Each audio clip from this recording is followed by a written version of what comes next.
There are thousands and thousands and thousands of pieces of FNAF fan art out there, but have you ever wondered which one was the first? Now, realistically, you'd probably expect it to be drawn by some random kid, right? Well, weirdly enough, the first documented piece of FNAF fan art was actually drawn by the creator of one of the other biggest games in FNAF's genre. The first piece of FNAF fan art was drawn by TheMeatly. If you don't know who TheMeatly is, do you know who this guy is? Yeah, this guy made that guy. And to be completely honest with you guys, the fact that the creator of Bendy also made the first piece of FNAF fan art is way too crazy of a coincidence in my opinion. Like, that's just unreal. There's also just something very prophecy-like about the message of this comic. TheMeatly says, I played a game called Five Nights at Freddy's. Then the next panel, trust me kid, you'll thank me someday. And he's burning Freddy Fazbear in front of a child. And then that says he scores it a 4 out of 5 and says he's still recovering. Now, trust me kid, you'll thank me someday? Is TheMeatly a time traveler? Did he know this would become a thing? And is he trying to prevent it?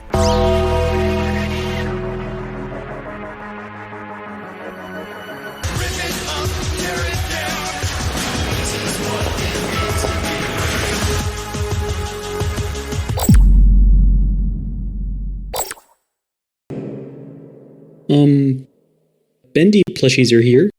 Also, just to let people know, just as a little reminder, my plushie's still available. We got about 14 left in stock at the time of recording this, but the pinned comment will say what the actual one is. We made some extras, so yeah, first come, first served, they're gonna be gone after that. TheMeatly and Scott Cawthon are like the Sonic and Shadow the Hedgehogs of the horror scene. Now, I'll let you decide which one is which. Now, obviously the root of this history with them comes from the original drawing, but I really want to just go back further, so let's look at this picture of Scott Cawthon here. This is Scott Cawthon in his youthful days. Pretty obscure photo. Just kidding, that's a picture of TheMeatly! Common fan theory about Scott Cawthon and TheMeatly is that they're secretly brothers. I'm Mr. Beast's unknown brother. While this theory is intriguing and would explain many of the coincidences featured in this video, and they do bear a striking resemblance to each other, there's no actual evidence, and it seems more so that fate tied these two together rather than blood. So what connections can we make between Scott Cawthon and TheMeatly beyond just the simple fact that they're both indie developers who blew up by making similarly, mascot-based horror games? Well, one thing I'd like to get out of the way is that I think FNAF, although it did pioneer the mascot horror thing, I think Bendy really solidified it because most other mascot horror games tend to take Bendy's structure as opposed to FNAF. Just look at Poppy Playtime, for example. It's very clear what the structure of this game was inspired by, and it was not FNAF. Bendy was created as an experiment of putting hand-drawn textures on a 3D plane, ended up looking kinda creepy with the art style that was chosen, so he decided to make a horror game. FNAF was the blood, sweat, and tears of a depressed man in poverty. Could the brother theory perhaps be true in that it was created as a replacement for FNAF? Well, I'm so excited to play my brother, Scott Cawthon's new game. Well, this looks a bit scary. Gulp. I actually worked in that office before you. I'm finishing up my last week now, as a matter of fact. Upon discovering the damage or death... Whoa! This game is not okay. I need to tell people about this.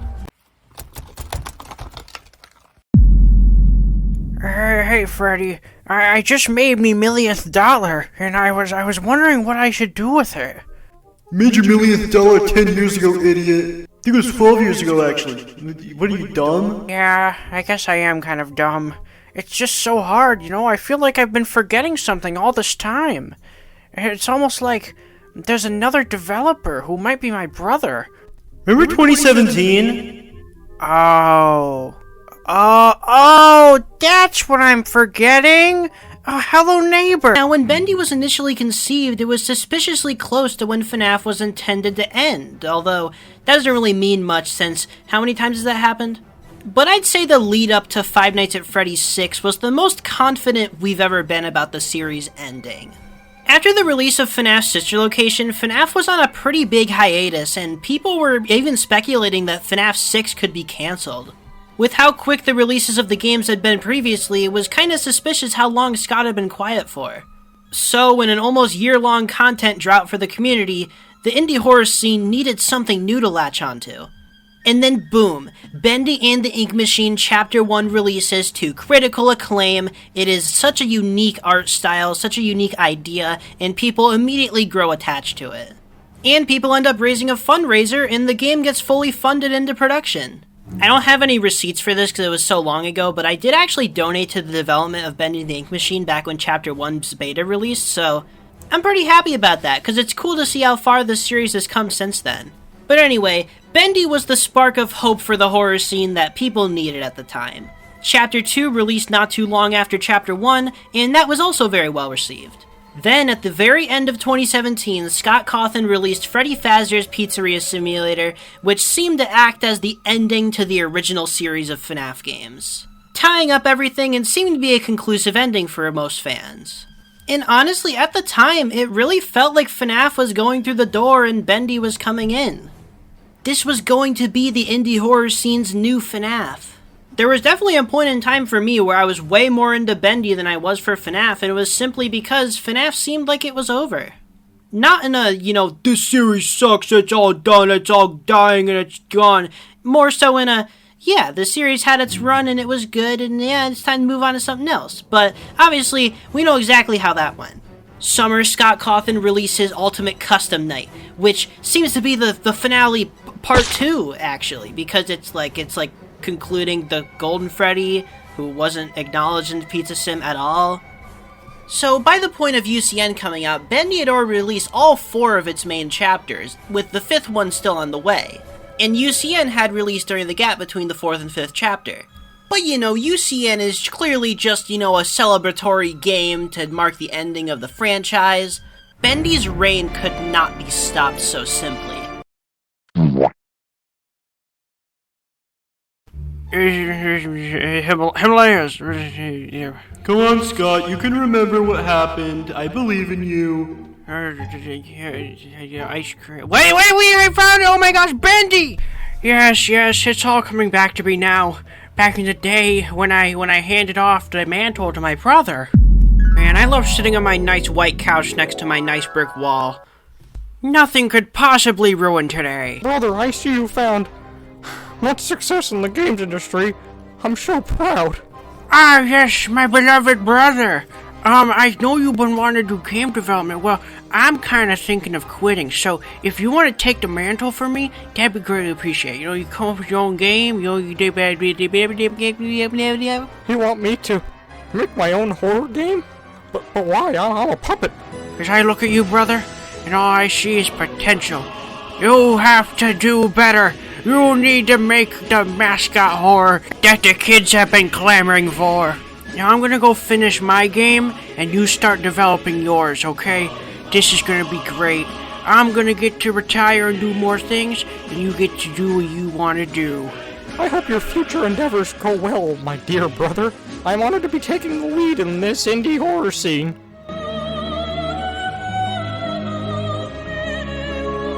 So yeah, a new FNAF release coming right during the hype cycle for Bendy Chapter 5 was definitely a bit out of left field, and definitely took some attention away from Chapter 5. And all this new FNAF discussion, paired with the fact that Bendy Chapter 5 was the worst received chapter so far,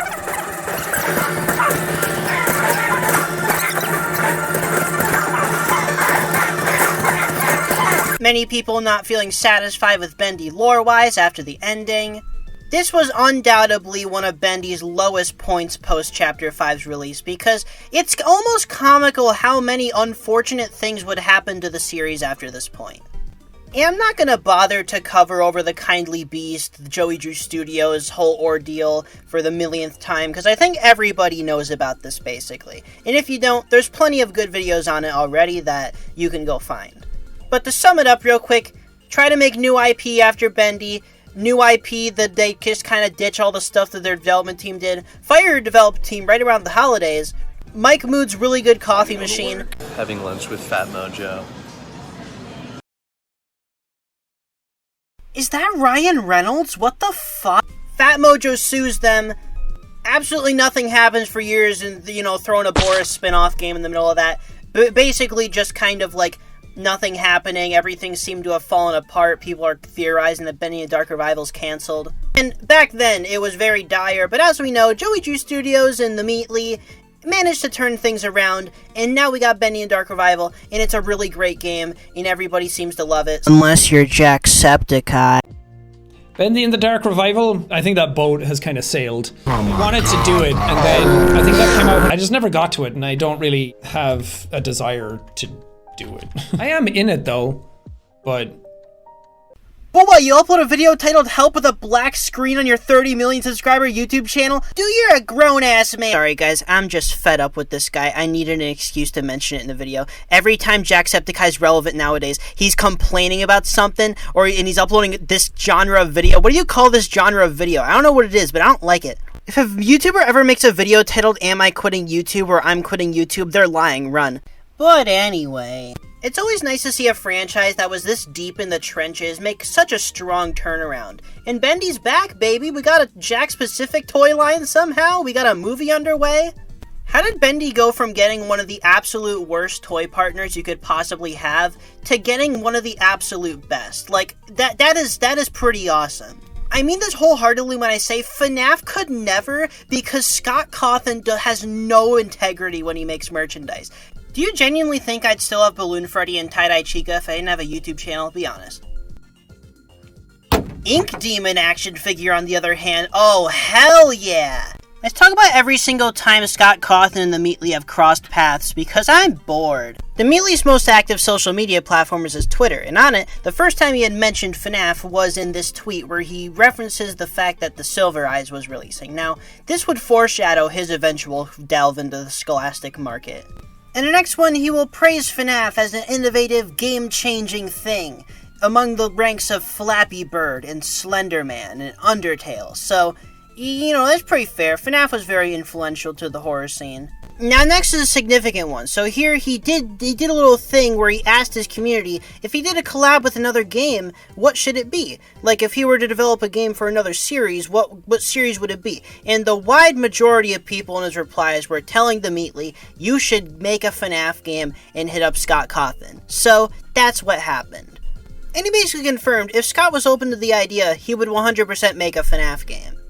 And Scott actually replied to this one via his Reddit account, and on that reply, he did say he wasn't interested in a developer collab, but he does appreciate Bendy and TheMeatly a lot, so it's nice to see some respect between developers. However, it is a bit disappointing, because, like, come on, Scott, you don't watch over a lot of the stuff you do. I think you could just, like, hand over the FNAF IP and just, like, see what TheMeatly does. Like, if you just let him make a game, like an innocent little spin-off game, dude, that would turn out awesome.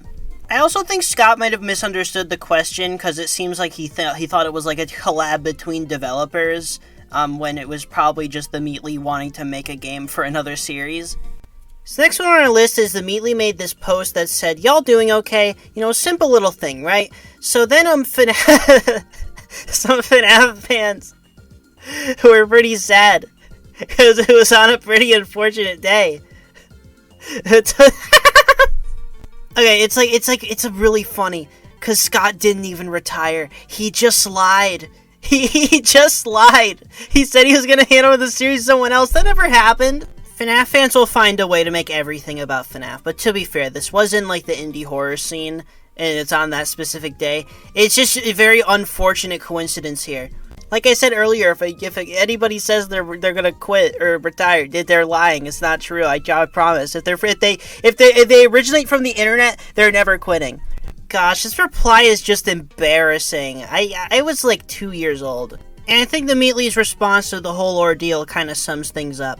The next one will be TheMeatly commenting on a Fusion Z Gamer video about how the YouTube audio generator thing, like, thought that the TheMeatly Storage World was FNAF. And if you know what the TheMeatly Storage World is, this is a Garten of Banban parody game made by TheMeatly. If you don't know what Garten of Banban is... If your pathetic mouth utters another infuriating sentence, I will stuff your whole body in one of those... Next one, TheMeatly will reassure people that he does indeed know nothing about FNAF. He does not know anything about FNAF. I swear, he doesn't know. Here he is wishing FNAF a happy birthday. Here's him responding to FNAF fans and Bendy fans arguing about which series is better. Very humble, Meatly. Very, very humble. And here he is again, checking up on his fan base on an unfortunate day. And this day is it's so funny because he's talking about the Talbot files. I was so confused at what this was referring to. He's talking about the damn Talbot files in this. I should make a whole dedicated video on the Talbot files eventually because, oh my gosh, it is one of the funniest things ever. But in the meantime, I am making a plush video about the Talbot files, so if you want to see that, go to my second channel. I'm planning on uploading there much more often, and it's just kind of going to be dumb little skits I think are funny, so go check that out if that interests you. The Talbot Files is probably the funniest thing that ever happened to the FNAF community, so I'm honestly very happy that TheMeatly has acknowledged it. And the Talbot Files does sadly end our TheMeatly FNAF tweet, just like tirade I just went on. So without further ado, I think it's time to go back to my fan fiction for one last time.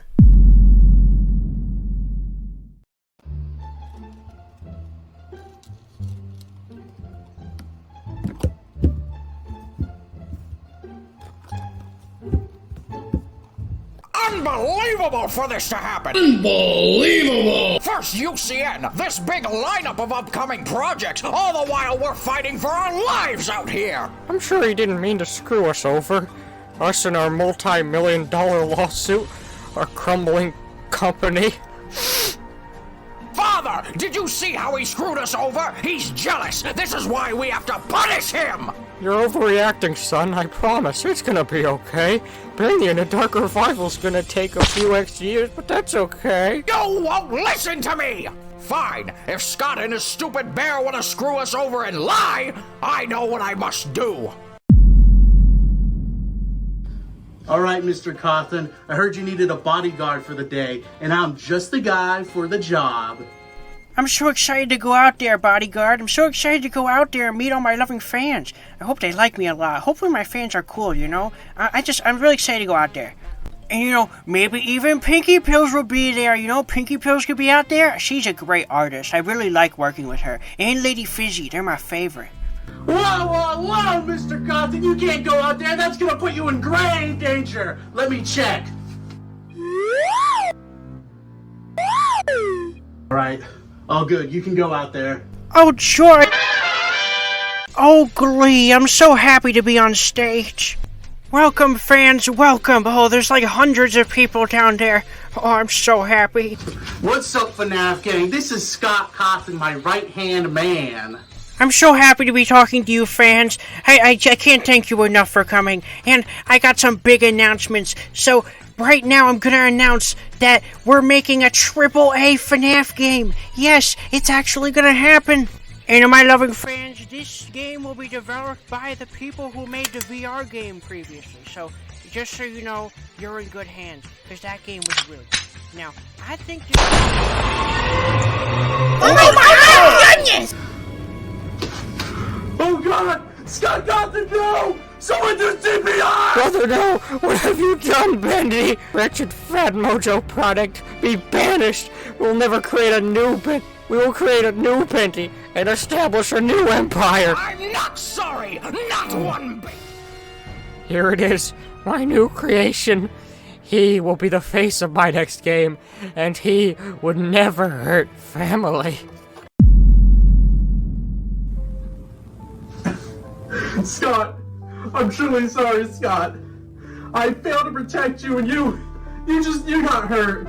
Is there any way I can repay you? Oh, what the hell? No, I'm fine. What happened? I passed out. I remember I was on stage, I was talking to my fans. Was that a dream? Do I have fans? Oh, that's right, I got shot by a Nerf bullet. I think I passed out from shock. Well, thank you for taking me to the hospital, though. I appreciate you being concerned for me, but, you know, I'm fine. I don't know why. What the fuck? So yeah, that's basically how I think it went. I think this all happened. For disclaimer's sake, I don't believe this all happened, and this is purely part of the Untitled Plush universe. For most of my videos, I don't really know what the point of this was, but you know, FNAF and Bendy is such an obvious pairing. I'm really surprised there haven't been very many videos about it. These two's, like, growth is so similar, they're so intertwined, they are part of the same genre, you know. And it's kind of funny how in time the dynamics of the Mascot Horror games has kind of shifted really heavily. I'd say FNAF used to be the wise mystical tree, and then Bendy used to be the annoying little brother. But nowadays, it's more so Poppy Playtime is the annoying little brother, FNAF is the annoying older brother, and then Bendy is the wise mystical tree. Hopefully that analogy made sense. Now, I know I do a lot of clowning on these developers in this video, and I do genuinely respect Scott Cawthon and TheMeatly a ton. I think that much is obvious. I love them a lot. Some of my favorite game developers of all time, and I make jokes about them out of love, okay? It's not hate. Only a couple plushies still available, and I'll see you guys in the next video, and I hope you guys enjoyed whatever the hell this was.